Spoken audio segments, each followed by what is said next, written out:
Hi, David Erdos back with a new poem. This piece concerns the actor Bruce Willis and his sad situation, and is therefore a piece about compassion, I hope, which becomes all the more important in the current time and climate in which we're all fighting. Die Softer. Dustin Hoffman's magnificent two scenes on a bus reveal life in excelsis, as in The Graduate, where Ben and Elaine, after running, no longer know where to go. And then, at the end of Midnight Cowboy, he dies. Before Florida, he finds heaven, boiled down from hell's kitchen, with his New York name sweating from him, oozing slime and sleaze for saints' glow. So what can be said when a contemporary star's stalled by silence, and not by death, though it's coming, but by the active decline of the brain?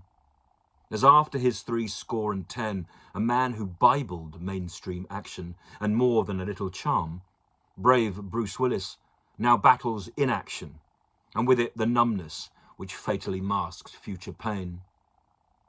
As dementia's internal cold flower blooms, filling him with fog for aroma, his famous smirk in moonlighting and die-hard resolve vapours too, as uncertainty spreads, be it on Joe Buck's face or Ben Braddock's. Not that these were films he'd have starred in, and yet in each of his flicks, Bruce seemed true. You believed him and knew the stuff of stars stained his surface.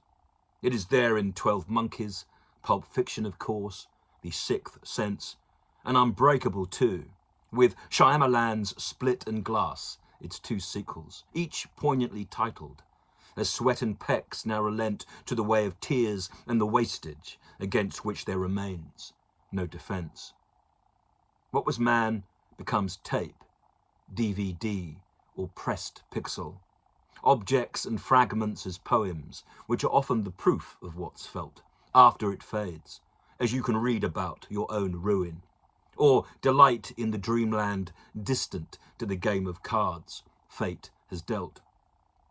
Willis, even in his action films, always gave an account of what's human.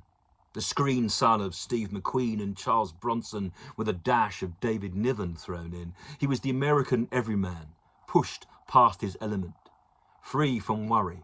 He was not like Jack Lemmon, who held everyone's heart. He stoked sin, to see what it would do once provoked, working out what he could do to endure it. He fought, unlike Hoffman or even Voight, a clear fight. From his scrutinous stare to his Hollywood husk, he seemed easeful. His hair in receding and his slightly lopsided face, plaited light, before serving it back. He showed that supposedly normal men could be heroes. He had no Cooper, Grant, or Gable fixation. But without Paul Newman's beauty, or Sean Connery's gravitas, he had on the screen, and for what I could see, charged charisma, missing now in most film stars. So, woe betide him, does or should he deserve dignitas, by which I mean I do not wish him gone. But what do we do with stars once they're fading? Lock them away? Cast cloud over, thereby obscuring their image inside the great firmament? Or would it be kinder to leave, if not on motorbike, hawk, or iris, than to sit dumbed and numbed as wits wither, particularly when your former humour eludes you, and the hurt to you and your loved ones becomes permanent? To die softer, not hard, and with or without any vengeance. To leave the frame empty so that the end credits may scroll, and to make yourself so much more than a man, that true child of light famed through flickers, swirling in the smoke cone beams from projectors across the transformative night, without toll. I cannot say. That's not fair. The man has fans and those who will love him.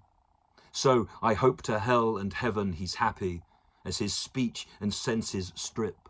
Bruce is peeled and pulled back to something purer perhaps, like the nucleus in an atom, into which this star's black hole collapsing echoes the start and end spin of life's wheel.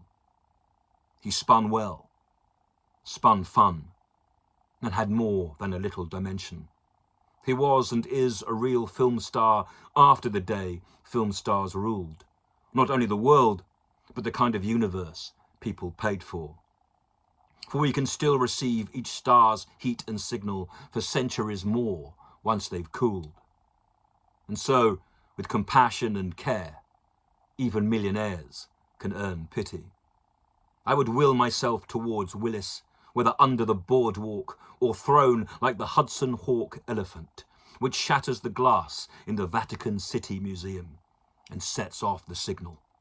For Bruce Willis now it is sounding and reminding each of his celebrants that a life winding down provided more than enough spark and fire, and that we all can aspire until our dying day for more shine.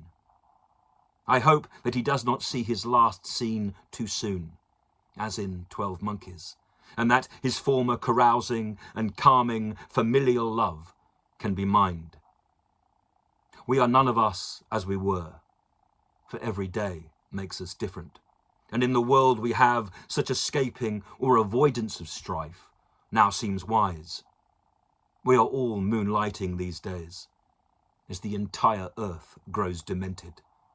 So, if we dream of fame, then it's film stars who in what they leave gift the prize of relief and belief as well as suspension. Extend then their echoes and relive their adventures whenever you or they close our eyes.